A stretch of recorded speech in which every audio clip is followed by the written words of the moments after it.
I didn't let my miracle baby niece be my flower girl at my wedding. My sister Emma had been trying to have kids for like 8 years. 8 freaking years of fertility treatments, miscarriages, the whole nightmare. When she finally had little Zoe last year, everyone called her the miracle baby. And honestly, she really was. So when I got engaged to my fiancé Jake in February, Emma immediately started hinting about Zoe being our flower girl. The baby was only 6 months old at the time, but Emma kept saying stuff like, "Oh, she'll be walking by your wedding in October," and "Imagine how cute she'll look throwing petals." I just smiled and nodded because honestly, I wasn't even thinking about flower girls yet. But as the wedding got closer, Emma became obsessed with this idea. She'd send me videos of baby flower girls on Instagram, show me tiny white dresses she found online, the whole thing. Meanwhile, I'm over here stressed about catering and venues and wondering if we can even afford this wedding. Jake and I were paying for everything ourselves, since both our parents said they couldn't help much. Here's the thing nobody understood. Zoe wasn't walking yet, like, at all. She was barely sitting up on her own at 10 months old. The pediatrician said some babies just take longer and not to worry, but Emma was convinced she'd be toddling down that aisle by October. She kept saying babies develop so fast, and she'll surprise everyone. 2 weeks before the wedding, I gently brought up maybe having my friend's daughter Becca as the flower girl instead. Becca was 4,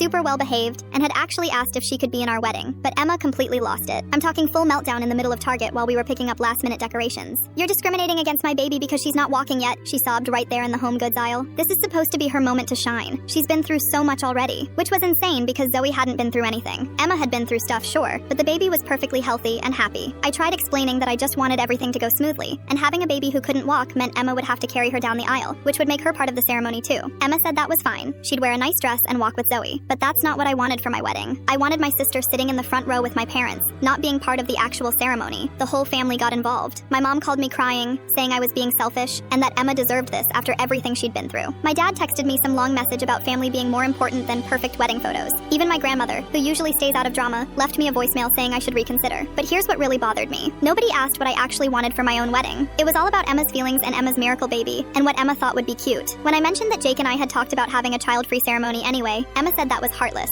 and "You'll regret not having Zoe in your photos forever." The final straw came 1 week before the wedding. Emma showed up to the rehearsal dinner venue while Jake and I were doing our walkthrough with the coordinator. She had Zoe with her and started practicing walking down the aisle, holding the baby and throwing fake petals. The wedding coordinator looked at me confused because obviously I hadn't mentioned a baby flower girl who couldn't walk. "I thought we could just do a quick practice run," Emma said, completely ignoring the fact that I'd never actually agreed to any of this. Zoe started crying because she was tired, and Emma kept trying to make her hold these silk petals while walking down the aisle. It was chaos. That's when I finally put my foot down. I told Emma that Zoe wasn't going to be our flower girl, period. We were having Becca do it like I'd originally planned. Emma started crying again and said I was ruining her dreams and that Zoe would never forgive me when she grew up, which is ridiculous because Zoe is a baby who won't even remember any of this. Emma didn't talk to me for the rest of the week. She showed up to the wedding with this attitude like she was doing me some huge favor by even being there. During the ceremony, when little Becca walked down the aisle perfectly sprinkling rose petals and being adorable, Emma sat in the front row holding Zoe and looking miserable. But you know what? My wedding was exactly what Jake and I wanted. It was smooth, beautiful, and stress-free.